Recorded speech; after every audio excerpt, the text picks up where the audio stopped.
And finally, we were bankrupt. Brand new baby. I remember standing in the shower with it as hot as I could stand it in my face and just stand there and cry because I was so scared. And there was nobody to talk to because I was so ashamed to tell anybody what I had done. Because everybody else has got their act together, right? At least that's what we think, until you find out what's really going on behind closed doors. And I had started reading a guy named Larry Burkett when I was in the middle of the soup, a guy who teaches that the Bible talks about money principles. Now, I've got a finance degree, okay? I've got letters and licenses after my name, you know? And I still did stupid with zeros on the end. How many of y'all ever done something stupid? How many of you didn't raise your hand have a problem with lying?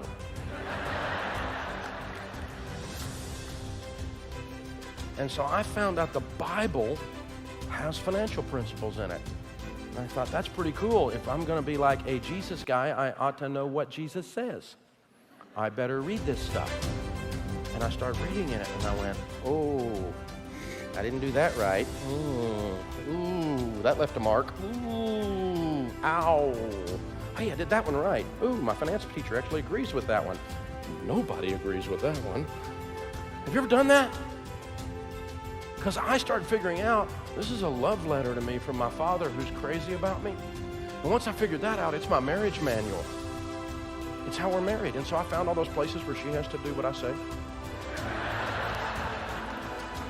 And then she found those places that I don't, that she doesn't. And submit yourselves one to another or something like that. I don't know where she found that one, but my kids are looking all through here for time out. They're like, Dad, what's this rod stuff? And I'm like, come here, baby, I'll show you, yeah. Oh my gosh. And we started handling our money this way. And I gotta tell y'all something. It worked. It turns out this is the truth. And to the extent this doesn't line up with your feelings, get over yourself, you're wrong.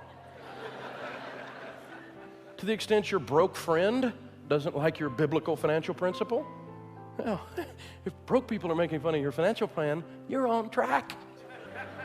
It's like fat people making fun of your diet, okay? Think about this. Unbelievable. So I started finding these things, and there's a lot. I mean, there's like 2,500 scriptures that deal with money and possessions. Our proper view of them, the proper spiritual indication, and the tactical, actual thing you do with money that God says. It was amazing.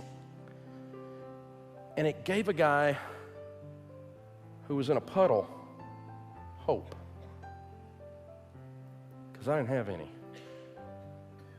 I mean, I was on one of these, I do all these TV shows on Fox and CNN, Good Morning America and CBS and all these people, and they were real sweet people and all that. And one of those anchors, I was on there doing a thing with one of my books one time, and they said, okay, this is amazing. You started with nothing, you became a millionaire, you lost everything, and now you're a multimillionaire. How did you bounce back? I said, dude, when you fall that far, you really don't bounce.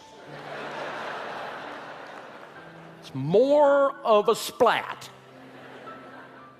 And so I was splatted, man. I had an I surrender all moment.